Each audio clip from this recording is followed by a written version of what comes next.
원래는 음악가였고요.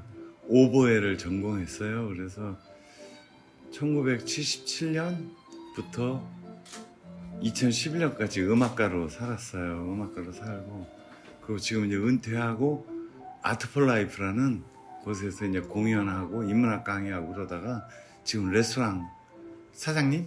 네. 시절에 유년 시절에 어떤 중요한 기억이나 이런 것들에 대해서 조금 들어보고 싶은데 그거에 대해서 조금 말씀해 주시죠. 유년 시절에는 그냥 뭐 항상 연습하고 공연하고 그냥 책 읽고 이렇게 지냈던 것 같아요. 근데 이제 살면서 이제 음악은 상실의 거울이라는 말이 있잖아요. 그러니까 항상 상실되는 거에 대해서 평생 많이 느꼈던 것 같아요. 그러니까 예술가들이라는 게 이게 창조하는 직업을 가지고 있잖아요. 그럼 이 창조됐던 것이 항상 사라지고 죽고 이런 데에서 항상 마음속에 죽음에 대한 생각을 하다가 어느 날 진짜 이제 내가 노년이 돼서 무대를 떠나게 되고 또 이렇게 많은 탄생과 죽음을 보면서 이제 마지막으로 내가 만약에 집을 지어야 한다면 어떤 집을 지어야 될까? 지금까지는 살려고 집을 지었다면 이제 죽음을 준비하는 집?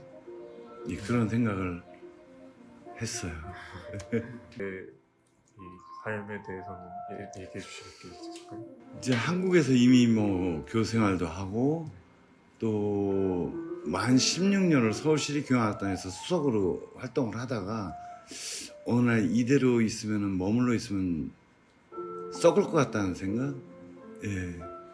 우리가 어린 왕자 소설처럼 어릴 때 꿈은 그게 아니었는데 예술을 팔고 사는 마치 코카콜라를 팔고 사는 상업인처럼 살아가 있는 예술의 환멸을 느껴가지고 과감하게 37살에 한국을 떠났어요. 떠나서 이제 가서 다시 학생으로 내려가서 공부를 하면서 젊을 때 생각했던 학문하고 또 내가 이제 자본을 만드는 예술가로 살다가 다시 학생으로 내려갔을 때 그 감정은 전혀 다른 감정이었어요. 예, 그러면서 이제 거기서 음악가의 꿈을 키웠죠. 또 더 좋은 세계. 근데 유럽 벽을 뚫기가 쉽지가 않더라고요.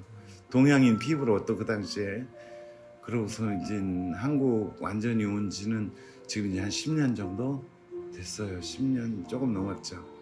넘어서 여기서 이제 공연하면서 의미를 가지고 있고 어디에서 유래 같은 것들이 이제 어릴 때부터 가지고 있었던 거는 톨스토이였어요. 예수의 사명은 무언가? 사랑의 세계를 건설하라는 위대한 얘기를 20대 때 읽었는데 어떻게 하면 사랑의 세계를 건설할 수 있을까? 그래가지고 만든 게 아트 포 라이프인데 이 아트 포 라이프를 통해서 예술을 통해서 어렵고 힘든 사람들을 후원하고 도와주는 이제 공동체를 만드는 게 꿈이었어요. 그게 이제 엠마우스 공동체였는데 그래서 그거를 10년 동안 이제 여기서 부모 이런 아이들 교육비 지원하고 이 더 예술가보다 힘든 세계에 살아가는 사람들은 사실 사업한 사람들이거든요. 정치라든가 행정이라든가 이런 쪽의 사람들에게 가장 필요한 것들이 어떻게 보면 예술과 종교거든요. 그래서 이제 그런 것들을 제공해주는 장소를 만들려고 이름을 아트 포 라이프라고 만들었어요. 인생이 위한 예술, 예술이 인생을 위로할 것이다라는 그 이름을 인디펜던트 테아트르나 뭐 아니면 파리의 로통드 카페나 아니면 마고라든가 뉴욕의 42 같은 이런 혁명적인 카페를 만들고 싶었어요. 그런데 어느 날 짐을 다 기증하고 뭐 책도 다 기증하고 그리고 은퇴를 딱 하고 어느 날 거울을 딱 보니까 중늙은이 하나가 딱 있는 거예요. 근데 라이프 포 아트가 살아온 거예요. 예술 때문에 모든 라이프를 다 포기하고 살아왔던 것이 좀 억울한 생각이 들었어요. 그래서 이름을 아트 포 라이프, 인생을 위한 예술이라고 이름을 지었죠. 관심이 굉장히 각별하신데 그거에 대한 어떤 계기나 어떤 시작점 같은 것들이 있을까요? 그러니까 공연을 다니다 보면 항상 공간에서 우리가 연습을 하잖아요. 근데 이 공간이라는 곳이 제 3의 악기인 거예요. 물론 작곡가, 그 다음에 이제 연주자, 아무리 노력해서 좋은 걸 만들어도 공간이 주는 그 소리들이 있잖아요. 그러니까 뭐 해외 공연을 다니다 보면 뭐 카네기홀이라든가 뭐 링컨 센터라든가 뭐 샌프란시스코의 데이비스홀이라든가 유럽의 샬플레이 극장이라든가 수많은 극장을 돌아다니면서 예전 건축물들이 악기와 만났을 때 어떤 소리를 만들어내는가가 너무 다른 걸 몸으로 느꼈거든요. 그러다가 이제 처음으로 접한 건축가가 르코르비지의 책들을 읽기 시작을 했어요.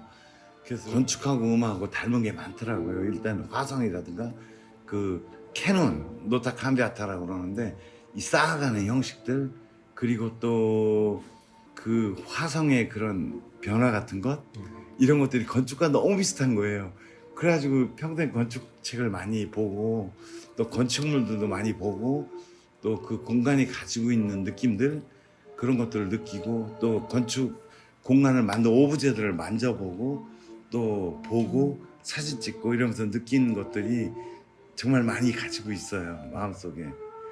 그래서 건축이 기여하는 것이 정말 크구나 예, 이런 생각을 정말 많이 하게 됐어요. 질문에 어떻게 답을 해주실 수 있을까요? 일단 편안해야 되겠죠. 예, 그리고 너무 사람을 누르지 않는 예, 건축이 주가 되지 않았으면 좋겠어요. 그 공간에 있는 사람이 주인공이 될 수 있는 건축. 저는 항상 그런 생각을 많이 했어요. 근데 이제 너무 위대한 건축물들이 사람을 짓누르는 거는 그건 저는 폭력이라고 생각을 해요. 예, 물론 이제 안전해야 되겠죠. 자연으로부터 안전해야 되겠고 그리고 또 동선들이 사람들이 편안해야 되겠고 또 실용성도 있어야 되겠고 뭐 물론 말로 하긴 쉽지 않지만은 어쨌든 사람을 위한 건축이 중요하다고 저는 생각을 합니다.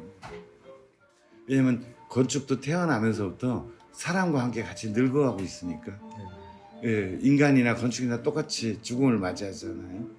그러니까 같이 죽어갈 수 있는 건축물 이런 게 정말 중요하다고 생각해요.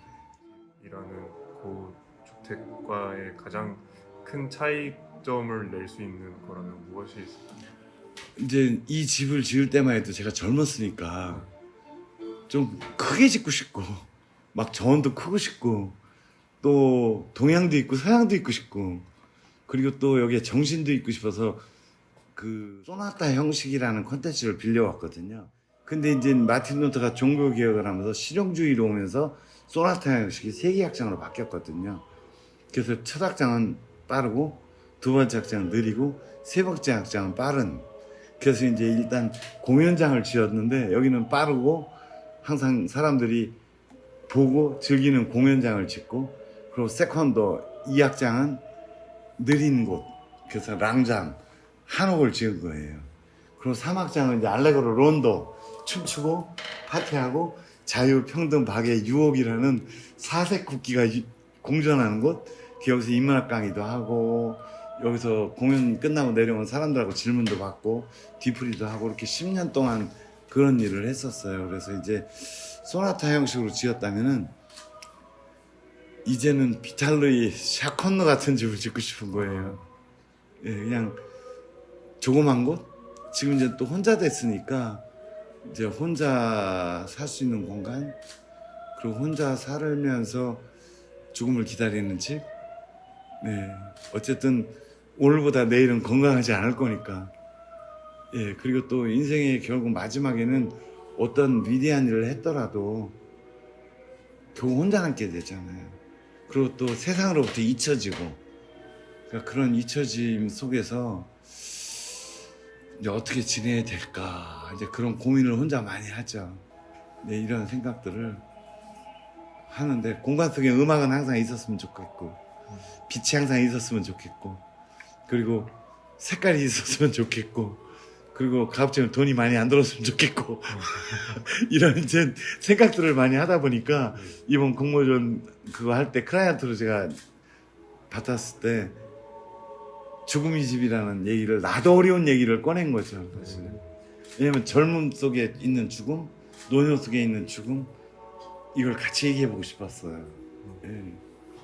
어떻게 보면 굉장히 또 무거울 수 있는 무거울 수 주제인데, 있고 그리고 또 어떻게 보면 굉장히 가벼울 수도 있어요. 왜냐면 내가 태어날 때 나는 울었고 주변 사람들은 웃었지만 내가 죽을 때 나는 웃고 주변 사람도 올 수 있는 이야기이기 때문에 죽음은 남은 자를 위한 질서라고 그랬잖아요. 이건 이론이고 실제 마음은 자꾸 병들고 아프면 외롭거든요. 그래서 이제 마지막 집을 짓는다 그러면은 무언가 어떤 그런 죽음에 관련된 이야기가 있는 집을 해서 모두에게나 있는 운명이잖아요. 프레임이잖아요. 우리가 물론 이제 알베르 까미나 이런 사람들도 죽음을 담보로 한 사람, 부조리에 대한 이야기를 했지만 저도 이제 예술가니까 죽음을 예술로 풀고 싶은 거예요. 네. 네. 말씀이 혹시 네네. 있으신지? 네. 일단 일본은 자연으로부터 사계절이 뚜렷한 나라고 또 여름은 너무 덥고 겨울은 너무 춥고 봄과 하루는 너무 짧고 그래서 이런 계절로부터 노년에 조금 보호받을 수 있는 것 그리고 두 번째는 돈이 많이 안 들어갔으면 좋겠는 집 네 일단 간단했으면 좋겠는 거고 그리고 이제 세 번째는 재난이나 이렇게 외부의 위험으로부터 지켜줄 수 있는 집? 예. 그리고 색깔은 조금 더 이제 혼자 사니까 따뜻하고 둘이 있는 것 같은 집이었으면 좋겠어요. 사랑이 가득한 집? 하시고 싶은 말씀 한마디만 하시고 마무리하면 예. 1번은 건강하여라. 1번은 건강하고 2번은 본인이 행복해야 된다는 것. 네. 본인이 행복해야 된다는 거.